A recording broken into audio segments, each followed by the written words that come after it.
Good evening. Probably you may be wondering why sir, who used to be wishing good morning, today is wishing good evening. This class is being recorded in the evening. Here in our humble studio, the time is 7:30 in the evening. Okay. We have already discussed four lessons, not four, three lessons on figures of speech.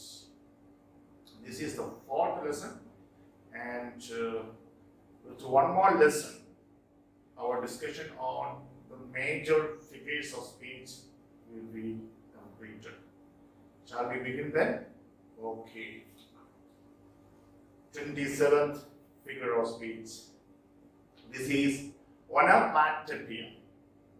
Onomatopoeia. What is this? It's very easy to understand. The definition is there, the description is there on the screen, you can take down. They are the words that we use to describe the sounds of birds or animals or human voices or the sounds of machines, okay, are the same. That which we try to describe is the same as the words that we use to describe. Okay, let's look at some examples. These are some explanations you can take down notes later. The gushing stream flows in the forest. Gushing. Okay. The buzzing bee flew away. So the word buzz we are used to describe the cry of the bee or the sound made by the bee. Water gurgled through the pipes. No? Water gurgled through the pipes. The cat meowed. Meow, meowed. Geese circled around and honked, making a loud cry. The snake hissed. Shh. No. If you encounter a cobra, then shh sound you get. Hissed. She slurped her tea. You know, slurping. You take tea and drink it from your glass or cup, making a sound. Some people do that. You know, that kind of sound. That's slurp. The young girls giggled and ran away. That's giggling. Okay.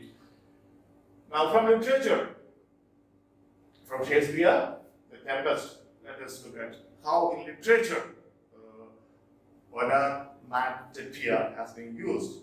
Onomatopoeia is used in literature. Ariel, one of the characters. Hark, hark, bow, bow. Barking of the dog. The watchdog's bark, bow, bow. Okay. Hark, hark, I hear the strain of stuttering chanticleer. Chanticleer is a domestic cock. Chanticleer. Cry, cock-a-doodle-doo. Cock-a-doodle-doo. This is the cry of the cock. Okay. Next one. This is from James Joyce's famous novel Ulysses. I was just beginning to yawn with nerves thinking. He was trying to make a fool of me when I knew his tat. Very difficult to pronounce. Okay, at the door. This is the sound of knocking at the door. See? Tat. This is something coined by James Joyce. Okay. Edgar Allan Poe's famous poem, The Bells, is one of the most onomatopoetic works of literature in history. The Bells. If you want to learn more about onomatopoeias, then you read this poem. Okay. Next one. This is oxymoron, another very important figure of speech. Oxymoron. In which two Two opposite or contradictory terms are placed side by side to create an effect. Two opposite words placed side by side to create a kind of effect, to draw your attention. Let's look at some examples. It's very easy. Dark, light. Dark and light. See, opposite words. Living, death. Living, death. Jumbo shrimp. Okay. Sorry, not jumbo. Jumbo shrimp. Jumbo means very huge. Shrimp is a small kind of fish, right? Unpopular celebrities. How come? Celebrities are popular. Then you say unpopular celebrities. Next one.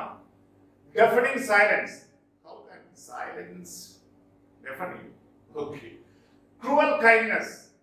Cruel, then kindness. Open secret. Original copies. You say original copies?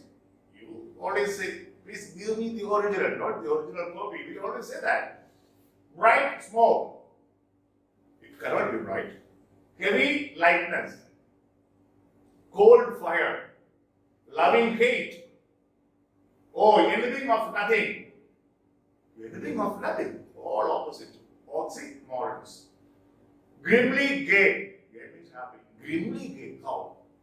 My only love sprung from my only love sprung from my only hate. You see? This is from Romeo and Juliet. 29. Paradox. This is a statement that appears to contradict itself. But it sometimes communicates great wisdom. It makes us to sit back and think deeply. Okay. Examples will make things clearer for you. I can resist anything but temptation. You see, I can resist anything but temptation. This makes you think. It's a paradox. This is from Oscar Wilde. The child is father of the man, from William Wordsworth. Paradox. I must be cruel to be kind. Again, paradox. From Shakespeare's Hamlet. I must be cruel to be kind. Now you may ask, what is the difference between oxymoron and paradox? Okay? Oxymoron and paradox difference. I'll tell you very soon. I only message those who do not message. Okay. As for believing things, I can believe anything, provided that it is quite incredible. Paradox. This is from the picture of Dorian Gray by Oscar Wilde. Very famous. Okay? Very famous book. Okay. All animals are equal, but some are more equal than others. This is from George Orwell's allegorical novel, Animal Farm. All animals are equal. Okay. But some animals are more equal. That happens even in our society. Save money by spending it. Oh, it's a paradox. Save money by spending it. If I know one thing, it is that I know nothing. This is the beginning of the end. I'm giving you as many examples as possible because in some years I have seen from my experience, the examples given here are asked in the exam. Okay? Men work together whether they work together or apart. This is from Robert Frost. What a pity that youth must be wasted on the young. This is from Bernard Shaw, the great 20th century playwright. Death, thou shalt die, from John Donne's famous poem, Death Be Not Proud, from his Holy Sonnets.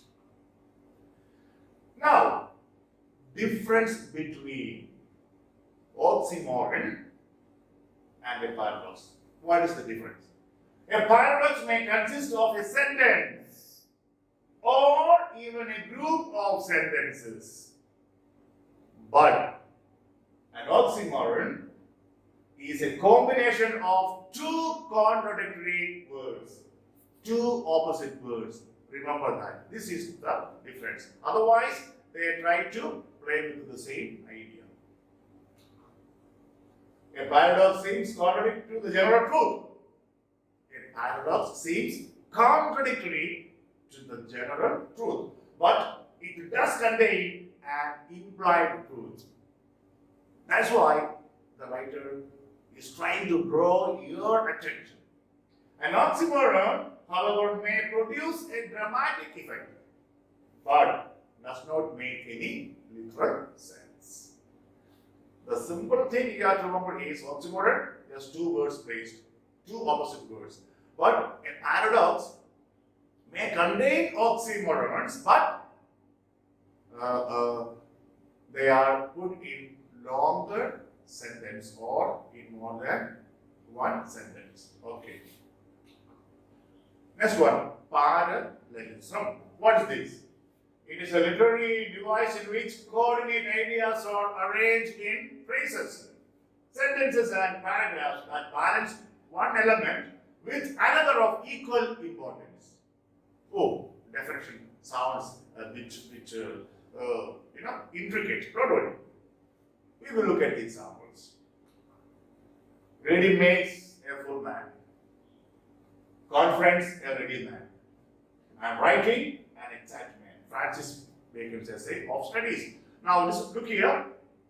They are of the same structures. Okay? They are of the same structures. We always love those who admire us. But we do not always love those whom we admire. Okay? Next. But they flatter him with their mouths. They lie to him with their tongues. No? The same structure. The grammatical structure remains the same. Ideas may be opposite, but the grammatical structure is the same. This is parallelism. Now let me draw your attention. This is parallelism in literature. Now sometimes in grammar they ask you questions on error in parallelism. What does it mean in grammar? If you are using a particular part of speech in English, in that sentence you must continue that. You cannot change the part of speech. For example, let me give an example.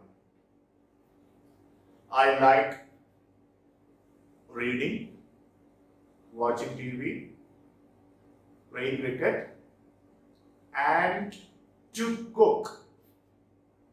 Error in parallelism. Because until you have come to cook, you are used to gerunds. Suddenly you have used to infinitive, which is an error in parallelism in grammar. Okay? Or you can say, he is very handsome, very tall, very strong, and likes to work hard. God. You are used, and he is very hard-working. So if you are using same elements, then there is no error in parallelism. But if you change the elements, then in grammar it is known as error in parallelism. And in literature, parallelism means using same structures, grammatical structures. Ideas may be opposite. That doesn't matter. Give a man a fish and you feed him for a day. Teach a man to fish and you feed him for a lifetime. This is an aphorism. Fine. It doesn't matter. But here we are concerned with the structure. One after the other, same structure is used. Give a man a fish and you feed him for a day. Same structure. Again, teach a man to fish and you feed him for a lifetime. Same structure. Julius Caesar. Friends, Romans, countrymen, let me know your years. Friends, noun, Romans, noun, countrymen. See? I come to bury Caesar. Come to bury Caesar. Not to praise him. Same structure. To praise him, to bury him. Your negatives, they are not. That doesn't matter in parallelism. The evil that men do lives after them. The good is oft interred with their bonds. Same structure. This is parallelism in literature. Okay. Another one. Up the river mountains had not been taken. See? Had not been taken. None of the mountains below the river had been taken. That was all left for next year. Same structure used. A Farewell to Arms by Hemingway. Famous novel. Note. One literary device that often makes use of parallelism is antithesis. Yeah.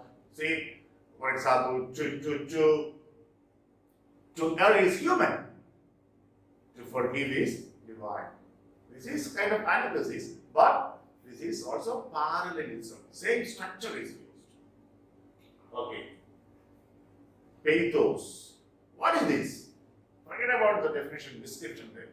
Pathos is the use of language, such words to create or to stir emotions in the readers or in the audience. You know, the emotions of pity, fear, sadness, etc. Okay. Look at some examples. If you don't move soon, we are all going to die. Can you see how dangerous it would be to stay? Oh, kind of fear is created with these lines. When you say these things to a friend, you are creating a kind of fear. Okay. Better men than us have fought and died to preserve this great nation. Good beginning. Now it is our turn to return the favor.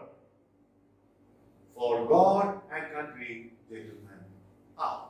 It is trying to stir the audience, the readers. Very emotional kind of a speech.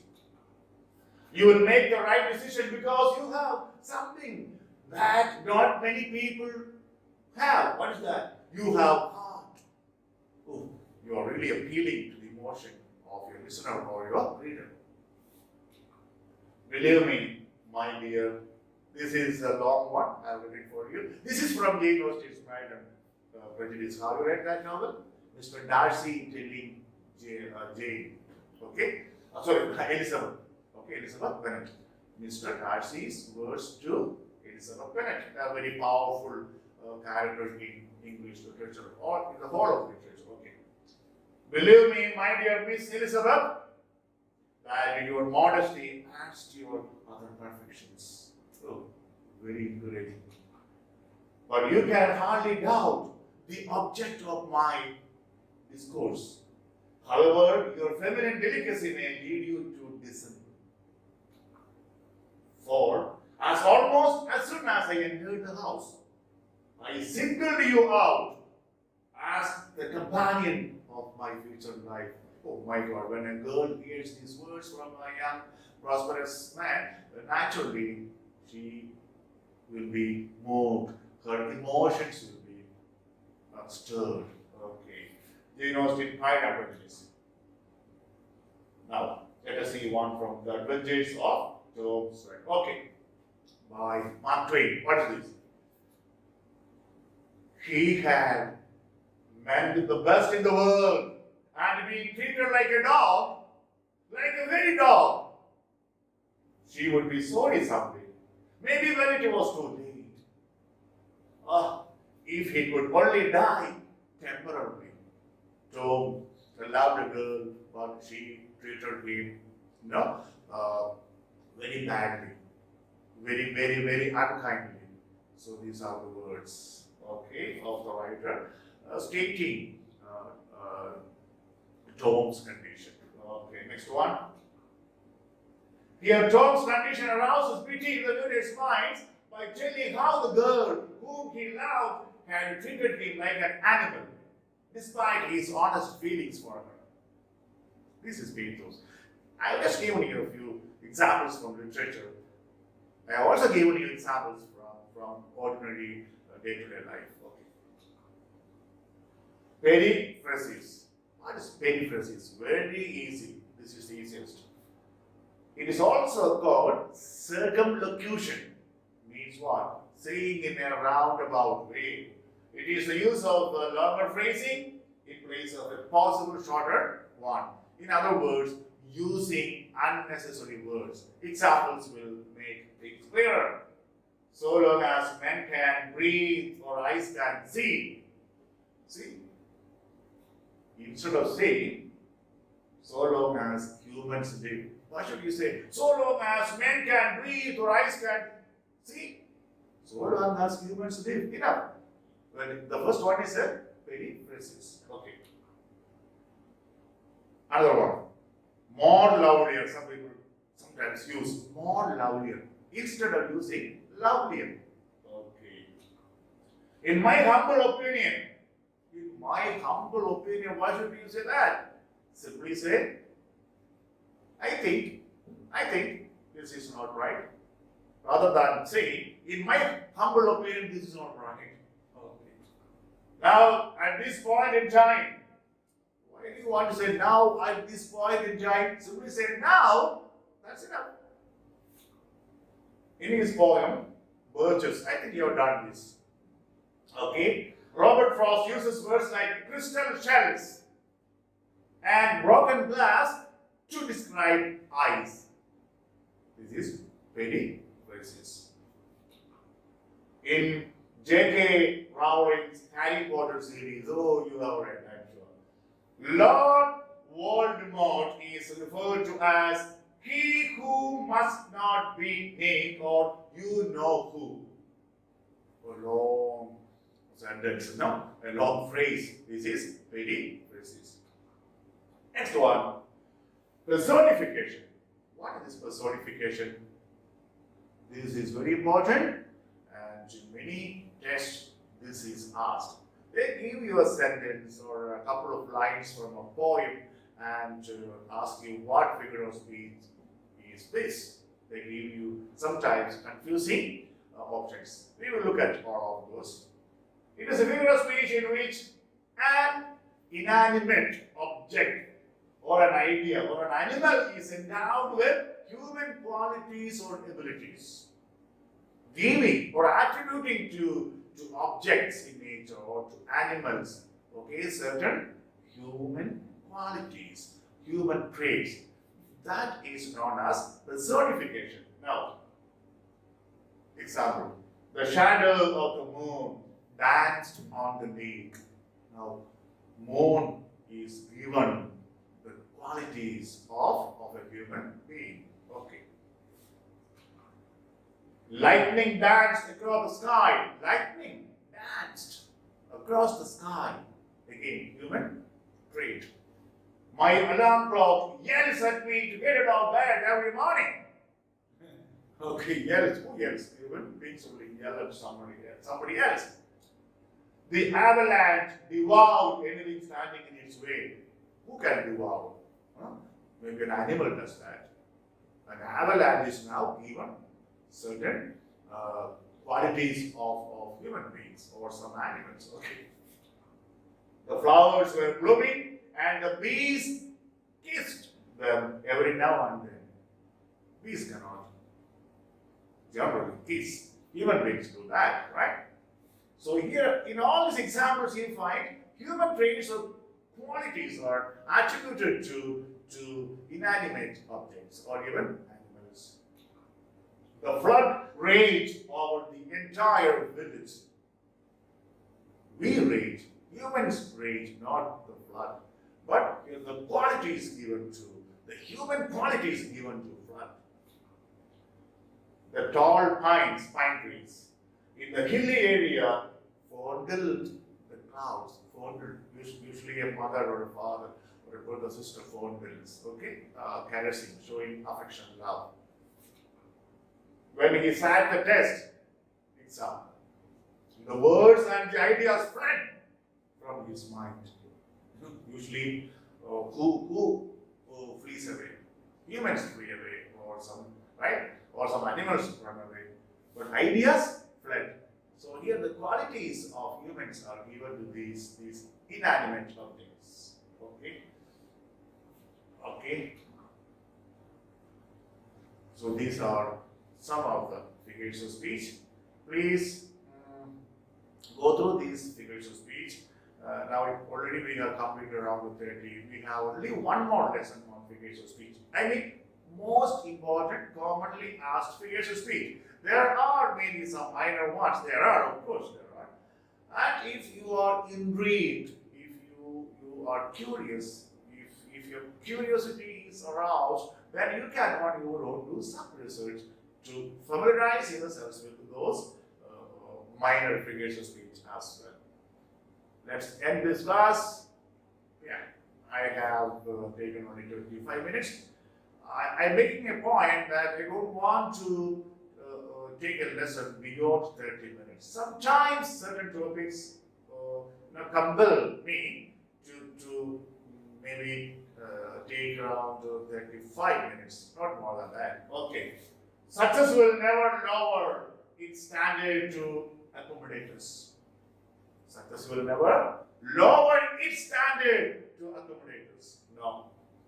We have to raise our standard to achieve success. And that's exactly why you have joined this program, this coaching program, and you will definitely achieve success. With this promise and praise, all the best and take care till we meet for the final lesson